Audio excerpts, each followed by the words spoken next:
Kekusukan pria ini benar-benar luar biasa. Jika sudah menghadapi Allah Subhanahu wa Ta'ala, ia tak lagi ingat apa yang terjadi di sekelilingnya.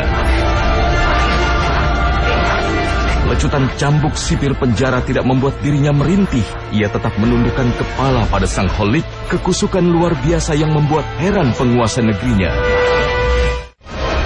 Inilah sepenggal dari ketulusan beragama pria asal Yaman yang bernama Uwais Al-Qarni.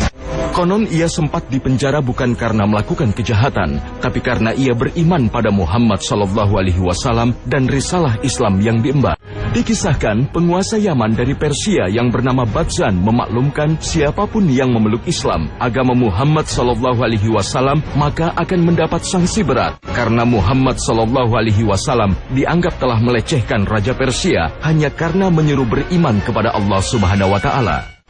Dan inilah yang dialami oleh Uwais Al-Qarni dan orang-orang Muslim lain di Yaman. Rumah mereka dibakar dan penghuninya dijebloskan dalam penjara.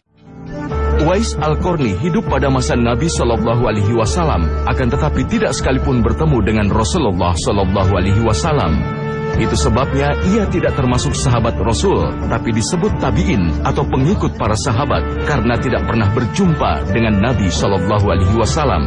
Namun begitu, kecintaan dan keimanan kepada Rasul SAW begitu istimewa. Sayangnya ia tidak bisa bertemu Rasul yang dicintainya. Dikisahkan untuk menuangkan kerinduan pada Rasul, setiap hari ia hanya menghadapkan wajahnya ke arah Madinah dan mengucapkan salam pada sang kekasih. Inilah kerinduan terpendam. Apa yang diajarkan Rasul ia laksanakan, maka tak ada waktu baginya kecuali melaksanakan perintah Allah dan Rasulnya. Itu sebabnya sekalipun Rasul SAW tidak pernah berjumpa dengannya, Rasulullah SAW memujinya sebagai penghuni langit.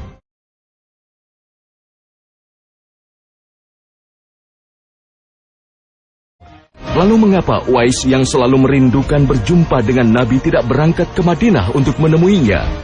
Karena ibu yang amat dicintainya sudah tua dan buta, ia tidak tega meninggalkan ibunda sendiri di rumah. Apalagi kondisi sang ibu yang selalu sakit-sakitan. Oleh karena itu, Uwais terus memendam kerinduan bertemu dengan Rasulullah SAW. Maka yang tampak di mata sekelilingnya, tak ada yang istimewa dari aktivitas sehari-hari Uwais Al-Qarni. Di siang hari ia memenuhi kebutuhan dunianya, menggembala ternak serta berdagang. Kegiatannya sama seperti masyarakat lainnya. Akan tetapi yang tidak tampak di mata orang lain adalah baktinya yang begitu besar pada ibunya. Seorang diri ia mengurusi kebutuhan ibunya, dari menyiapkan keperluan makan, bersuci, menyiapkan obat, hingga mengurusi rumah tempat tinggal. Uwais begitu memuliakan ibunya, tidak sedikit pun ia rela membiarkan ibunya dalam kepayahan di usia rentanya. Hanya dalam doa panjang dan kekhusyuan ibadah, ia mampu menyampaikan rindunya kepada Rasulullah SAW. Itulah mengapa ia juga sering menghabiskan waktunya menikmati kesendiriannya dalam beribadah. Namun amalan inilah yang dicatat para ulama menjadi bekal amalan besar Uwais Al-Qarni. Betapa tidak, Rasulullah SAW pernah mengatakan, celakalah bagi orang yang ketika hidup dia masih bertemu usia senja orang tuanya, tapi dia masuk neraka.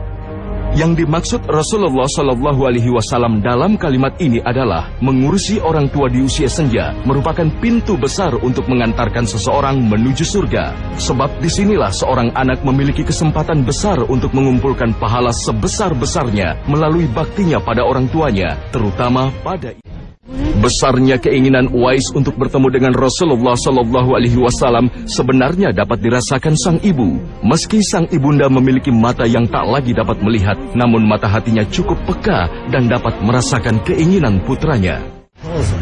Maka suatu ketika Uwais Al-Qarni diizinkan ibunya untuk pergi ke Madinah agar bisa bertemu Rasulullah SAW. Sang bunda berpesan agar segera kembali. Uwais pun tidak menyia-nyiakan kesempatan yang ia punya. Berbekal ridho ibunda, Uwais segera berangkat menuju Madinah Al-Munawwaroh untuk berjumpa dengan Rasulullah SAW. Seorang diri, Uwais menempuh lebih dari 500 km dari Yaman menuju Madinah. panasnya padang pasir, bahkan terbatasnya bekal air dan makanan, tidak sedikit pun mengecilkan semangatnya untuk dapat bertemu Rasulullah Shallallahu Alaihi Wasallam. Bahkan keledai yang menyertai perjalanannya pun tidak mampu menemaninya hingga sampai ke tujuan. Hingga beberapa jarak lagi memasuki Madinah, Uwais tidak sadarkan diri. Tubuhnya tidak mampu bertahan karena berpacu dengan waktu dalam ganasnya gurun yang dilalui. Tanpa ia sadari, seorang penduduk Madinah yang melintas membawanya masuk hingga Masjid Nabawi. Uwais tidak dapat membendung gemuruh hatinya. Kini ia telah tiba di muka pintu Masjid Rasulullah Shallallahu Alaihi Wasallam. Sebentar lagi ia akan menemui Rasulullah, sang kekasih hatinya. Namun seseorang memberitahu bahwa Rasulullah Shallallahu Alaihi Wasallam tengah berada di luar kota Madinah melakukan ekspedisi pengintaian musuh. Sambil menunggu Rasulullah Shallallahu Alaihi Wasallam, lamat-lamat ia perhatikan setiap detail bangunan Masjid Nabawi. Di muka masjid, ia menduga di sanalah Rasulullah Shallallahu Alaihi Wasallam biasa mengimami sholat. Ia mengira-ngira di mana tempat Rasulullah biasa duduk bersama para sahabatnya. Ia begitu tidak sabar ingin segera mengucapkan salamnya kepada Rasulullah Shallallahu Alaihi Wasallam. Hingga sore hari, Uwais mulai gelisah. Keinginan berjumpa dengan Rasulullah Shallallahu Alaihi Wasallam semakin besar. Namun pesan ibundanya agar ia segera kembali terus membayanginya. Haruskah ia tetap menunggu kedatangan Rasulullah Shallallahu Alaihi Wasallam sementara sang ibu menunggu seorang diri di negerinya jauh dari kota Madinah? Karena baktinya pada sang ibu, Uwais Al-Qarni kemudian melangkahkan kakinya meninggalkan kota Madinah menuju kampung halamannya di Yaman. Kekhawatiran dan kecintaan terhadap ibunya mengalahkan keinginan besarnya berjumpa dengan Rasulullah Shallallahu Alaihi Wasallam. Tiba di Yaman, Uwais kembali pada rutinitasnya, merawat ibunya dan bekerja mencari nafkah dengan menggembalakan domba-domba orang pada waktu siang hari. Upah yang diterimanya cukup buat nafkahnya dengan ibunya. Bila ada kelebihan, terkadang ia pergunakan untuk membantu tetangganya yang hidup miskin dan serba kekurangan seperti dia dan ibunya. Li'ajli ummi Uwais. Demikianlah pekerjaan Uwais Al-Qarni setiap hari. Maka tidak ada yang istimewa dari seorang Uwais Al-Qarni di mata tetangga-tetangganya.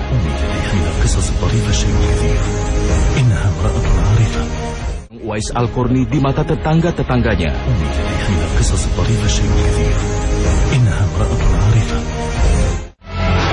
Namun sebuah peristiwa membuat Uwais menjadi terkenal di masyarakatnya. Seorang tokoh sukunya yang baru tiba dari Madinah langsung menggelar pesta. Ia menyebut-nyebut nama Uwais Al-Qarni, nama yang memberi keberkahan bagi keseluruhan penduduk Yaman. Isma'uni.